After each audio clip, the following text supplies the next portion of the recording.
Greetings to all of the honorable judges. My name is Faza Husna, and I am here as the second speaker of the opposition team during our motion today. The House believes that implementing work from home in all for one day is necessary to save energy during this recent war in the Middle East. The proposition's case today is built on a foundation of optical environmentalism. Policies that look good on a press release would crumble under the weight of economic reality. They suggest that by simply clicking join meeting from our bedrooms once a week, we can insulate Indonesia from the volatility of a Middle Eastern theater of war. The first speaker of the proposition argues that by closing offices saves electricity.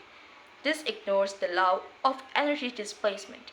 The law of energy displacement is the principle that energy consumption is not eliminated but merely shifted from a centralized high efficiency environment like the office to a fragmented low efficiency network such as individual homes.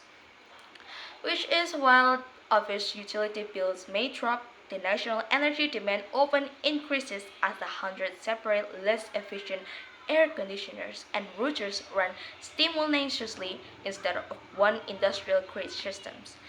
Ultimately, this displacement fails to reduce total national energy needs during the Middle East crisis and unfairly shifts the financial burden from state and corporations directly onto the private electricity tokens of the workers. An office building uses centralized industrial grade HVAC systems that are highly efficient per square meter. When you send 500 employees home, you are activating 500 separate air conditioners, 500 separate lighting circuits, and 500 draw internet routers.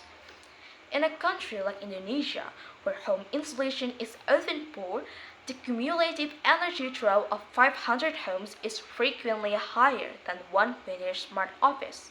By this point, you aren't saving energy, you are just scattering it and making it harder to regulate. The proposition attempts to clarify the motion by saying it doesn't apply to healthcare. However, the motion explicitly states all sectors. By exempting healthcare, they admit their own policy is non universal. But what about the sectors that sit in the gray area? Logistics, manufacturing, and food supply chains?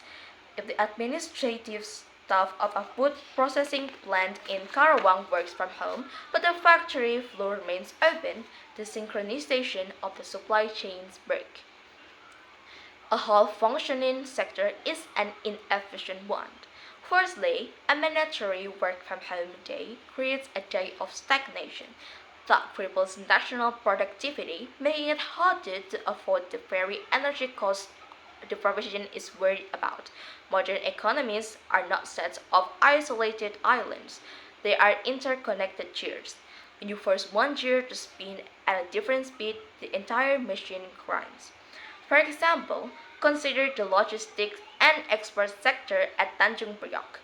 While a dock worker is physically present, the custom officers, insurance adjusters, and bank clearing agents are working from home.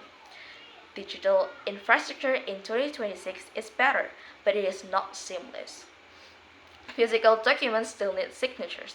Physical inspections are delayed by Zoom call lag, and home office distractions lead to slower processing times. This creates a bottleneck where goods sit in ports longer, ships incur demurrage fees, and fuel is actually wasted by idling trucks and ships waiting for a remote click to click approve. The saved fuel from a commute is dwarfed by the industrial fuel wasted in a bottlenecked supply chain. Secondly, the work from home policy is an elite tax that shifts the financial burden of the energy crisis from corporations and the state onto the individual pockets of the lower middle class worker. Work from home is a privilege of the laptop class.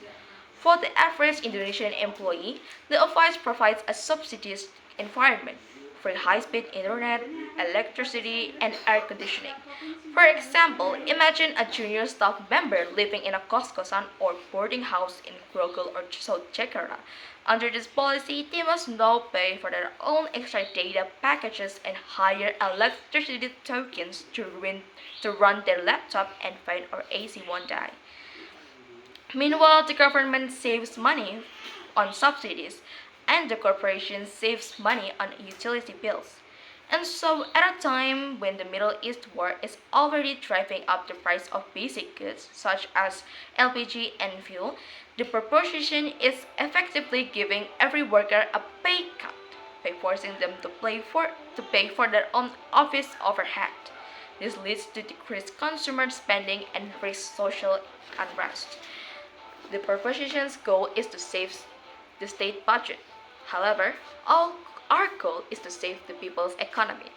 If the government saves 10% on fuel subsidies but the people lose 15% of their purchasing power due to home utility costs and decreased productivity, the nation is net poor.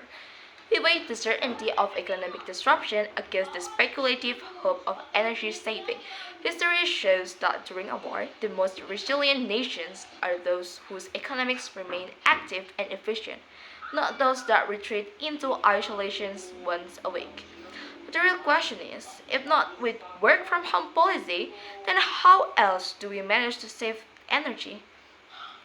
Well, instead of mandatory day of stagnation, the government should implement a public transit dominance day paired with industrial energy audits. We can achieve this with first, the zero-phase public transit policy, when on the designated energy saving day, make the MRT, LRT, and Transjakarta completely free, funded by the saved fuel subsidy. This targets the private vehicle fuel consumption without stopping the work from happening. Secondly, provide voluntary cloud-first incentives. Offer tax rebates to companies that migrate their servers to green energy data centers. This reduces energy consumption 24/7, not just for one day. Thirdly, the domestic LNG acceleration. Rather than reducing work, the government should use this crisis energy to fast-track domestic gas infrastructure to replace Middle Eastern LPG imports permanently. In conclusion, energy security is found in innovation and infrastructure, not in forced absenteeism. Let us keep Indonesia working, keep our supply chains moving, and meet this global crisis with strength, not by hiding at home. So with that, I am proud to oppose.